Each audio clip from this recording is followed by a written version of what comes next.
please shed a light on what is toxic stress and what causes it. Because when people hear about stress, they kind of stress out about stress itself. The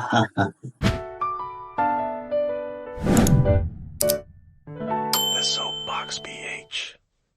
Stress, as I'm referring to it, is, a lot of people, if you say, well, what's stressful? They'll say my teenagers. And they are sincere when they say it. Or traffic. I understand, and any of you that live in Manila realize what traffic looks like. What we've been trained to think is stress is really things that are upsetting. And really, stress is a reaction of the body to the environment. And our bodies are not designed to be in constant states of stress. And when they are, it really begins to tear the body apart. It begins to manifest biologically correct results and responses, but those responses are often annoying or disruptive. Kind of moving through this process is an understanding that stress is really body-centered, and it's not a willful choice. You didn't wake up on a Saturday morning and think, gosh, I'm going to be this way and I'm going to love it. And no, you don't do that. What you do is basically you respond to what's going on in the environment. So when we start talking about toxic stress, we are always looking at environments. When you're a child, the environment you're responding to, either prenatally, the stress of the mother, or postnatally, the stress in the family environment. And stress doesn't necessarily need to tie to any kind of abusive behavior. There's a lot of families that are just stressful by the nature of how they operate.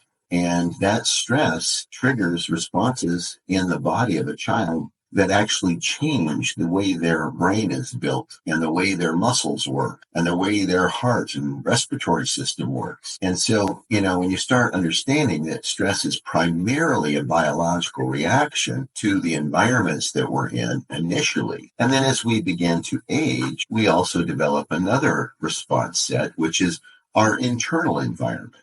The constructs we've made inside of ourselves. And now we get a dual dose of stress, environment out, environment in. But a lot of times, if we're stressed pretty highly outside of ourselves, we tend to disconnect in our awareness of the stress within ourselves. But the stress within ourselves is probably the one that needs to be stabilized the most. How come other people are more resilient to stress than others? Well, it has a lot to do with their body's learning history. When you think about this, the body's designed to adapt. So let me give you a silly example. Someone that's in stress for long periods of time, it's a lot of work for their body to take them from this little baseline area where they are. And because the stress is happening, their body's being filled with what we call stress-related hormones. I call it a fiery cocktail. Dose after dose after dose is a fiery cocktail. And what happens is it's a lot of work to bring that down and bring it down and bring it down and bring it down. And so what the body does is adapt, and it moves the baseline up. And that's what we call hypertension or high blood pressure, which is a stress-related disease most of the time. So when you start looking at this, what happens in the body of people that live in stress-related environments, their body becomes overly sensitized. In other words, it reacts faster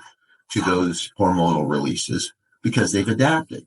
So they don't need as much to get a charge. So if let's say that in order to get a reaction, you needed something on the equivalent of a power plant to get you going. But for somebody that has had a tremendous history of toxic stress, what you're going to find is a 9-volt battery will set them off. And so this idea that it is good, bad, right, wrong, has anything to do with the character of the person is a faulty idea. If I'm sensitized and my body's adapted, I'm reacting at really low levels of this stuff. The other adaptation the body makes, because it's too much work to keep trying to push you back down to baseline, it now lingers. And instead of really working hard to kind of get that stuff metabolized, it kind of takes its own lazy time. So what we know is if somebody gets a good dose of the fiery cocktail, it can take somewhere between 30 and 40 hours for the body to metabolize that if they have a history of toxic stress. Someone that doesn't have a history of toxic stress should be able to metabolize that somewhere between 3 and 6 hours. So it really is that the lived experience of people create the risk factor for toxic stress.